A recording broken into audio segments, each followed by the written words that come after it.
So good afternoon and welcome to Kitty Talks. We share inspirational life stories that inspire you and encourage you to create yours.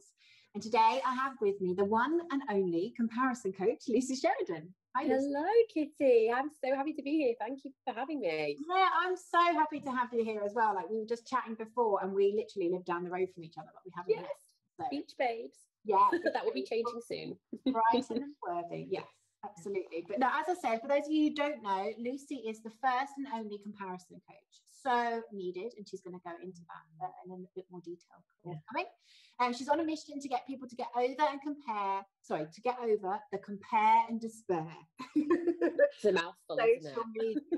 Oh my goodness, so needed, Lucy. Absolutely so needed. So thank you so much for joining us. Oh, the pleasure's all mine. Thank you. And I'd love you just to tell the guys listening a little bit more about what you're up to in the world.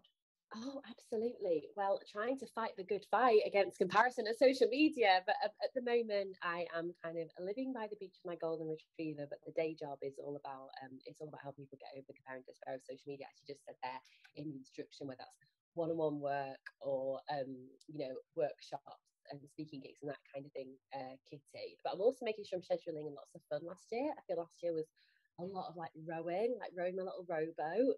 So this year I'm making sure that I'm trying to take my own medicine and make sure that I'm not on social media all the time. I'm having lots of offline fun too. Absolutely. And how well, you said you've also got a book, I know. Through Higher Selfie. That's the brand I own with another tiara on, which is Higher Selfie, which is like a spiritual lifestyle company. And our book was published with Hay House last April, and that's Higher Selfie: Wake Up Your Life, Free Your Soul, Find Your Tribe.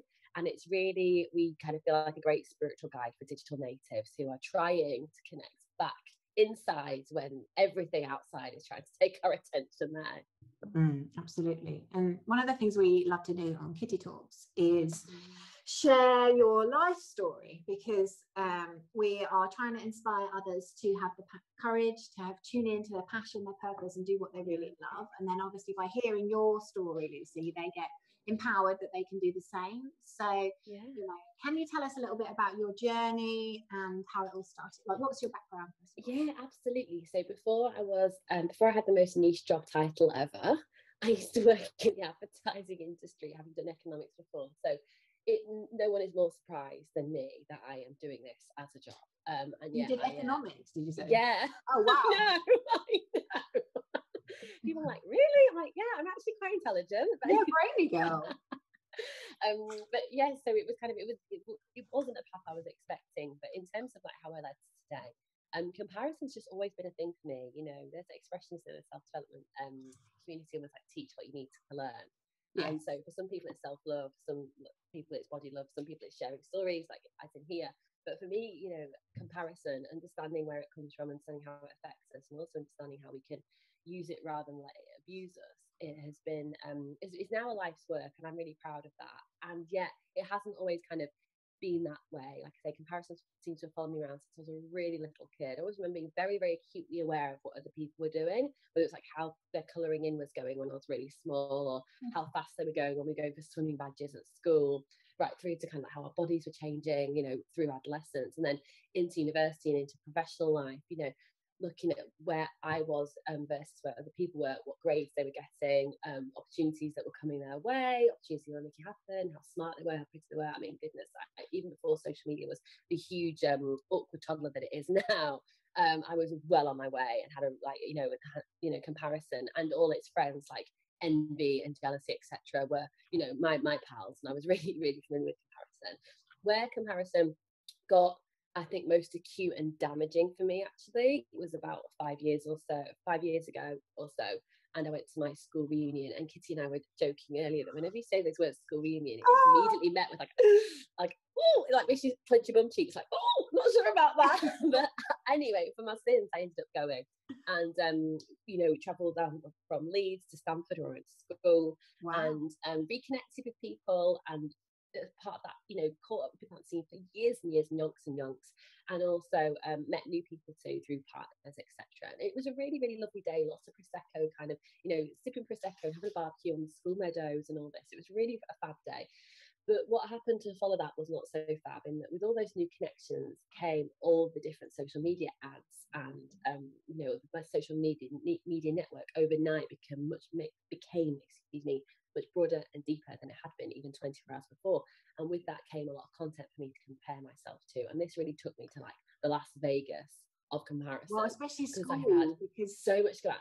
Well, that's the thing, isn't it? Because when you are connecting with someone from like the, you know, a certain age, like from how young you were at that time, and they're kind of in red bottom shoes, having to leave the party early because they've got a freaking interior designer coming, and you're kind of like trying to keep it together behind the scenes. I felt like I was doing at that time.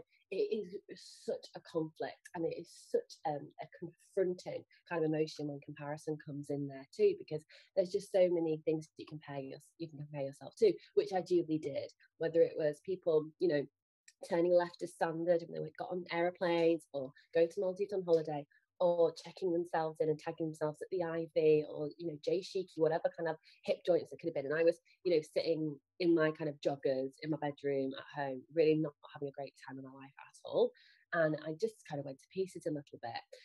And it kind of really, comparison took me by the ankles and dragged me down. And after a couple of years of this, which is as exhausting as it sounds, I just had enough. And I couple of years. Almost, yeah. And I just thought, if I can feel and think of myself into this, I can almost try and feel and think myself out of it. It was around that time that I started looking into coaching more as an exercise in self-exploration, and to have a hobby that wasn't social media stalking people. And what soon became clear, having kind of starting, you know, with the gateway drugs of certain self-development books and that training, was that actually I was able to use the coaching tools for myself to get myself out of compare and despair. And I say suddenly, but it became very, very clear to me that although I was, you know, in a very successful position working in the advertising industry, it just wasn't fulfilling me anymore, and it wasn't congruent in alignment with ultimately what I thought I was here to do. So when a couple of things happened at the business I was working at, I decided to leave. And that was one of the times in my life I can actually remember hearing a voice, which was, I won't let you pick the timing, but I'll give you what you want. And so I had really? Got voice in your head. Fantastic. Yeah, and that's happened. I think I can count on one hand the number of times that's happened before. And another couple were like, don't walk down that alley, etc. You know, like really a strong, instinctive, almost like angelic voice. And so I handed my notice in the next day with the intention of going freelance, doing what I was doing that day job, and turning on the coaching hereabouts and somewhat. And when I started the coaching business, which is, it'll be 4 years in October, so 3.5 years or so now, I started off talking about work-life balance, because that's something that I felt like I was getting a better grip on, I could help other people with too. And my goodness, who hasn't been affected by, like, you know, the glorification of busy? But I also noticed when I was blogging or even just talking to people in the pub, like, you know, having human conversations, I had a lot to say when it came to comparison. It was coming up a lot. And equally, if I ever shared some views on what helped me, I'd see a spike in traffic, whether that was engagement, people going quiet listening, or equally, quite simply seeing the analytics on my website and seeing people reading it. So one day I decided to turn it on. And I just kind of thought, you know, if this comparison is a thing, even though it's the most nichey thing possible, but I believe in it, I'm going to give myself 3 months to test how appealing it is. You know, will I get bored of it, for example? Will people connect with it? And I'm going to let all those things emerge for me, and I'm going to turn it on and see what happens. And the kind of the rest, they say, is almost history, Kitty, because from there, you know, being what I kind of using Rebecca Campbell's analogy that I read in her book, White is the New Black, around being a lighthouse. As in, you know, a lighthouse is solid. It stands on that coastline and it shines its light, you know, consistently and persistently, and it kind of saves lives by doing so. But it equally, you know, it's just very clear in doing so. You never see a lighthouse running up and down the coast going, oh, what are these ships? Oh, guys, rocks, you know. So I thought, right, I'll turn on this lighthouse message in that being consistent and persistent about comparison, and I'll give it 90 days. And it was soon clear within a couple of weeks that I was onto something in terms of the nature of the client inquiries I was getting. The press and media started sniffing around a lot around that time too. And I took these indicators and the fact that I was enjoying my work in this case so very much, and I wasn't bored at all. And now, nearly 4 years on, still not bored of it. So goodness me, other people might be, but I know I can still go on and on about it. I took that as an indicator. This really was the Dharma. This really was my personal purpose, and here to kind of share as much as I can do to help other people as well. And just put my experience, my advice, and my specialist knowledge, I guess, on the table, never to dictate or, you know, whatever, however anyone lives their life, but just trying to support them to make some changes if they're going to benefit them. And that kind of takes me today, like, with the pleasure of sitting here talking to you. Yeah, fantastic. And can you give me an idea, because I like what you're talking about, comparison is so needed. Like, I think we don't even know that we're doing it as human beings. Like, I think we just so naturally, especially with Instagram, Facebook, every type of social media, we're like, I do it, and I'm like, what am I doing? You know, like, it's crazy. Like no one's immune. Absolutely. And then I think you go unconscious quite easily with it, because it's so, you can. Even you're just walking down the street, you know, people, you're doing stuff like that. So what were the tools? You mentioned tools that you use to dig yourself out. So the first one was kind of an awkward tool, but a powerful one, because it's one my ego didn't like, which was around understanding that my comparison, just like yours or whoever is listening today, your comparison is trying to tell you something. So to break that down into like an easy to get anecdote, I had a client come to work with me, and in quite a ranty email, I might say, and I've shared this with her before, so I'm not being unkind, you know, multi-paragraphs, she was able to tell me what this girl she used to work with was up to in her life, but specifically around, she's always checking herself in departure lounges, she's always posting on Instagram, she's on another beach or in another meeting, like some high-rise skyscraper in America, etc. And she was apparently living a very jet-setty life. And her comparison, you know, this massively triggered her comparison. Now, I was able to kind of get to the nub, actually, of another bit of insight from this lady, having her use that example with me, and that I asked her, like, when was the last time you had a break? The end. Forget about flying first class. Forget about having a jet-setting lifestyle. When was the last time you actually had a break? And she couldn't remember. And the comparison and that trigger and her insight that she was able to gain from it had absolutely zero to do with that lady's air miles. Zero, less than zero. And everything to do with the fact she was exhausted. She wasn't putting herself first in her life. Her spirit for adventure was completely squashed, even though it was something she was so passionate about always. You know, her next to her bedside, almost up to her eyeballs with Condé Nast Traveller magazines, and yet she wasn't even allowing herself to kind of like go to her friend's wedding in the south of France, etc. And through that insight, we were able to get to the, well, so what point? So what does this mean for you? So what do you need to be? What do we need to change? And what do you need to do? And what's the plan for that to get you to the point where comparison is a distant memory for you, but you're in 100% self-ownership. So not only are you not triggered, but you're never triggered by this lady or anyone else again, because listening to that insight. So the first advice and technique I'd like to share is just hold the stare with the horrible friends that comparison brings, like jealousy and envy and, you know, bitchy tendencies as well, because comparison doesn't just work as in like, oh, who does she think she is? It also works in like, oh goodness, you know, who do I think I am as well? So that's kind of can be a bit complex too. So it might even be worth, you know, getting out a piece of paper, having a few columns, think about the ways you compare yourself, think about how that, what is ultimately the insight there though, you know, and then look at the third column, like what can you do about it?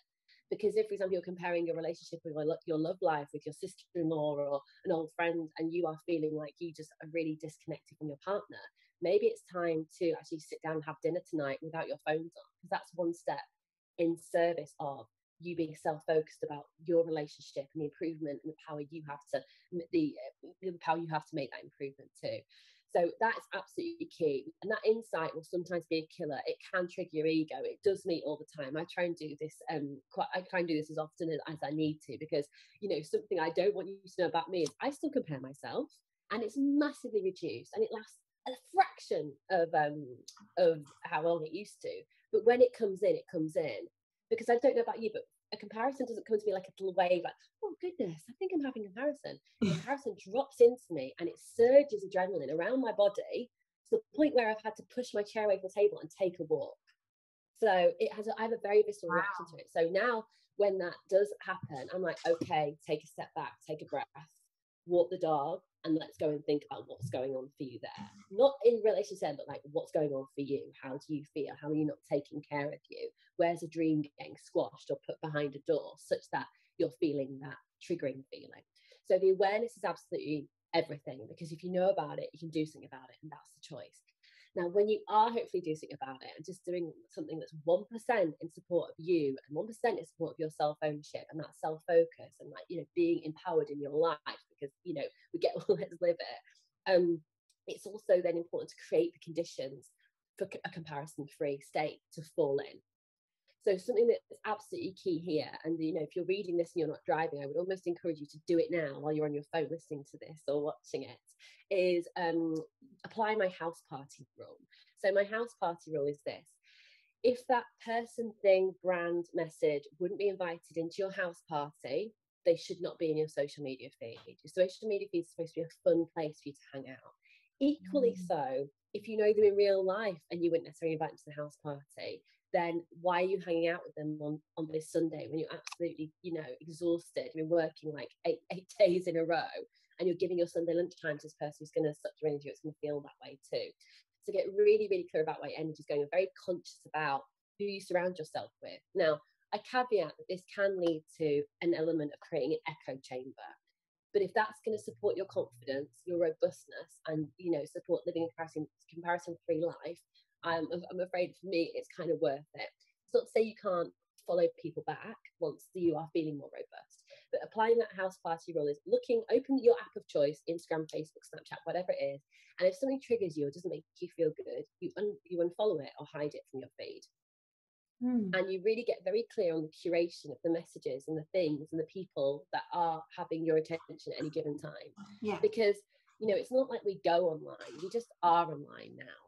So it's being really conscious about that, because, you know, social media and technology are like a power couple when it comes to creating comparison. That's why it's such an epidemic at the moment, why I'm so busy, is because we aren't really giving ourselves a tool to keep comparison at bay. So in that space in between, we get the self-focus, we get the self-empowerment, we get a bit of blooming peace and quiet, actually. Hear ourselves think and really understand what's the right call we make for ourselves.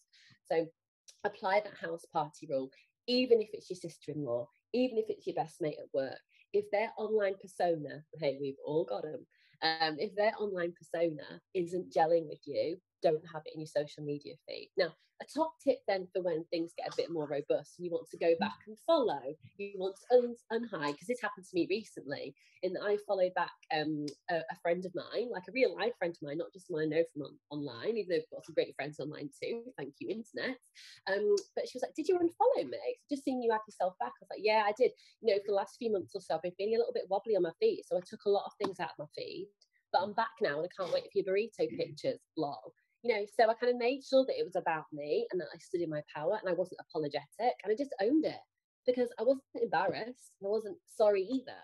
So if it made her feel a little bit funny, that's okay. But I was very, very clear. It wasn't like, I don't like it when you post about when you do that. I don't like it when you post about this, because that's none of my freaking business, right?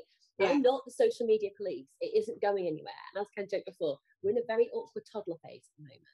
You know, Harvard academics will write about this part of the 20th century in terms of, you know, how our culture's being influenced, etc. And we'll have a good old giggle about it. But while that isn't happening, we have to cope the best we can.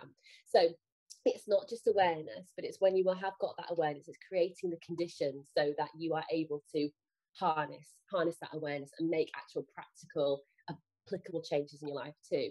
And a third technique, or I guess a point, which is absolutely key to then living a comparison-free life in the real world, like living, breathing, you know, paying for the parking in Tesco style on planet Earth, is getting and keeping good boundaries for yourself. Because what you don't want is for comparison to be able to, like a bit of an elastic, get to a certain point and pull you back in. So it's getting really clear on what lights you up in life, and then how you're spending your time, because that is the richest currency we have, but how you're spending time in service of that too.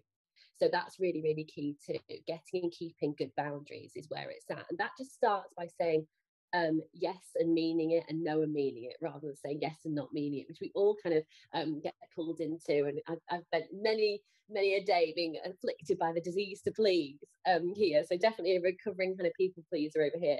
But having good boundaries and saying no with love, with kindness, so that you can live that comparison of your life, have the space, don't have judgment on yourself, and not feeling like you're being carried along by someone else's agenda is absolutely key too. Yeah, beautiful. And you mentioned earlier in the conversation that you realised that you had found your dharma with comparison. So you kind of had tuned into something that actually was your purpose, so to speak. Yes.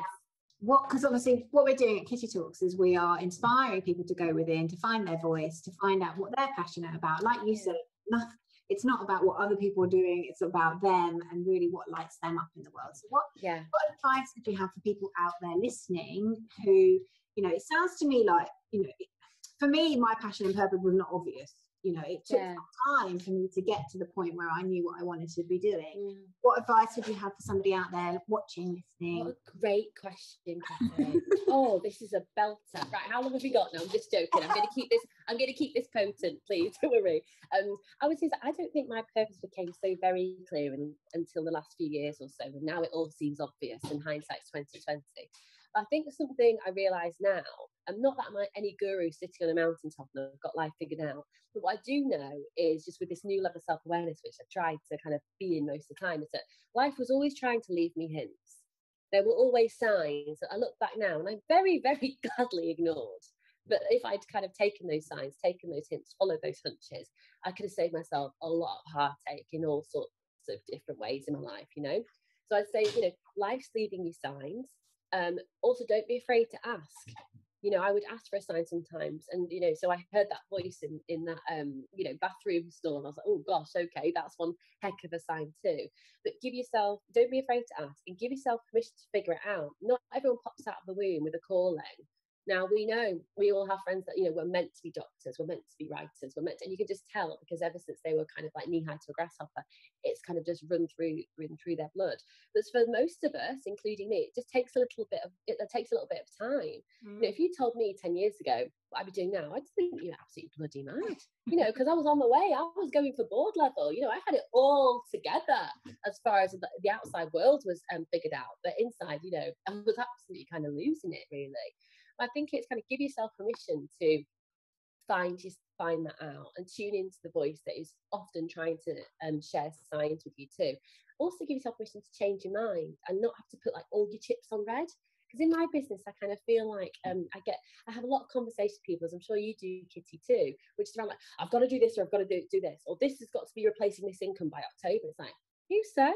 Yeah. You're a grown-up. You'll make it work. You are resourceful, you are loved, you are supported, you are protected.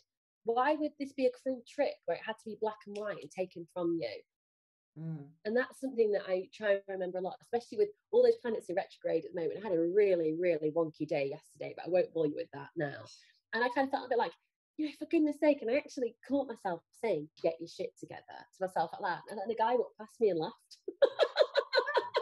So be kind to yourself as we kind of embark on this journey, because you know your Dharma might whisper to you coming in and out, and then it might take you to the point where it will try and drag you by the nostrils.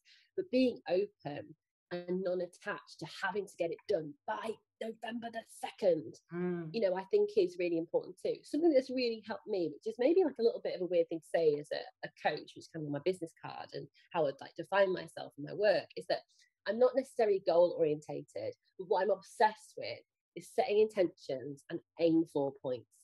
So my intention is to do this and be of service in this way, and I'm aiming to do that by this point in this way too. That they are all the pieces of jigsaw I need, because also my inner child loves that too. If I get too process driven and too constricted, I will, you know, the 3-year-old in me wants to run across the car park going, no, I'm not getting back in the buggy, you can't make me.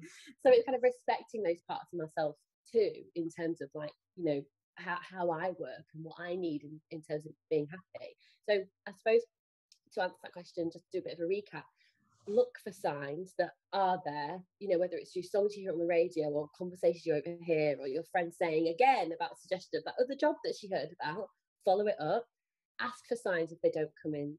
Also, give yourself permission to find out and discover what truly is your calling. Don't put yourself into pressure that you have to make money from it either. And if you realise that you're a gifted painter, setting up a casual, as you might see it, Etsy store could be just the outlet you need. You don't have to leave Canary Wharf or leave your job. It can absolutely, you know, you can be in your Dharma and not be taking money from it necessarily. It's being your Dharma is kind of a state where you know, you're looking to get to where you feel kind of fulfilled in how you're living your life. It doesn't necessarily have to come with a job title or kind of a LinkedIn label you have to select when you open that account. And I also think it's kind of, if goals are scary and you can't get, you know, into where you're heading into like a little box, then give yourself a bit more breathing room and just try and get the shape of it and head for it, because everything you need will be laid out on that path of discovery for you. That's something that I really, really, truly feel is deep knowing inside me in my heart, is that this isn't a trick. And I haven't been kind of given these lessons, and they brought me to my knees, you know, before, but I haven't been given these lessons and come this far in like my own healing, for then someone to pull the rug out from under my feet, like, ha, Lucy, it was all a trick. Yeah. It just doesn't work like that. So I think trusting as well as part of that too is important, because another thing is no one gets to skip the work. There's no reason why it should be easier for you or me than it is anyone else. We're not special. Well, all of us are special, none of us are special. So if you're coming up against things, good, it shows that something's happening. You know, it isn't all rainbows and lollipops. Absolutely. Well, absolutely. Everyone's got stuff that they need to work through. And I don't think this is the whole thing about what you talk about with social media, is it's a complete false image, because every individual is on this earth to learn lessons and complete their path. So yes, absolutely. Just because somebody looks like they're having more fun with you, they're still working through their own crap. Oh, that's it. And we're all seeing as well a version of a truth, not the version of the truth. So we all participate in it, which is why the irony isn't lost on me that we'll kind of get, you know, caught up in thinking that other people have got it all perfect. I'm like, they probably took 15 attempts at that selfie as well, just like you did. So it's like we all participate in it too. It's nuts, really. Yeah, absolutely. But I love the advice, because, you know, I think people also get worried about not knowing what their calling is and what their passion is. And actually, you know, sometimes it doesn't smack you in the face. Sometimes it's not obvious. Sometimes, like you said, you've got to just, you know, ask for signs. Like, I'd be interested to know what I think everyone does it in a slightly different way. How do you ask the universe for a sign? So I'll sometimes do it through affirmations. I'll sometimes say it every day and in every way. I'm open to guidance that I'm on the right path. Okay. If I'm not, I trust I'll notice. But you can be really specific as well, like show me a red mug if this is to be. But interesting, like I once heard Campbell talk about this and saying, like, you are the oracle. So yes, pull a card if you want. Yes, do a ritual. Yes, ask the full moon. Yes, kind of, you know, try and manifest these very clear signs like red mugs and yellow flowers. Absolutely, whatever works for you. And yet also, like, we always know, and if we can get quiet enough, we can hear guidance quite loudly, I think. Get out in nature, get on the beach. Yeah, you got it. Yeah, absolutely. Hug a tree, and I'm not even joking.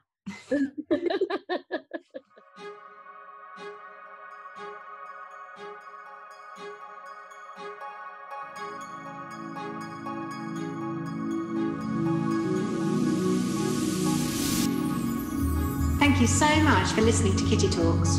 Be sure to head over to our kittytalks.com website, become a member of our exclusive club, and you'll get free interviews and access to our private Facebook group, exclusive webinars and secret success interviews. See you there.